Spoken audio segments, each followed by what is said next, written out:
বাংলাদেশের প্রথম নারী প্রধানমন্ত্রী ও বিএনপি চেয়ারপারসন বেগম খালেদা জিয়ার মৃত্যুতে গভীর শোক জানিয়েছে জাতিসংঘ।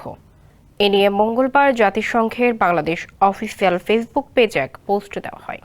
এতে বলা হয়, বাংলাদেশের সাবেক প্রধানমন্ত্রী বেগম খালেদা জিয়ার মৃত্যুতে জাতিসংঘ গভীর শোক প্রকাশ করছে।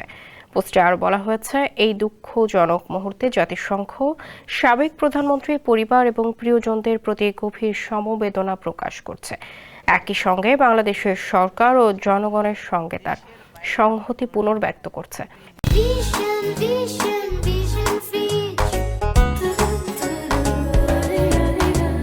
এদিকে খালেদা জিয়ার মৃত্যুতে গভীর শোক প্রকাশ করেছে ইউরোপীয় ইউনিয়নও। ইউরোপীয় ইউনিয়ন বাংলাদেশের অফিসিয়াল ফেসবুক পেজে দেওয়া এক পোস্টে বলা হয়, খালেদা জিয়ার মৃত্যুতে আমরা বাংলাদেশের জনগণের প্রতি গভীর সমবেদনা জানাচ্ছি।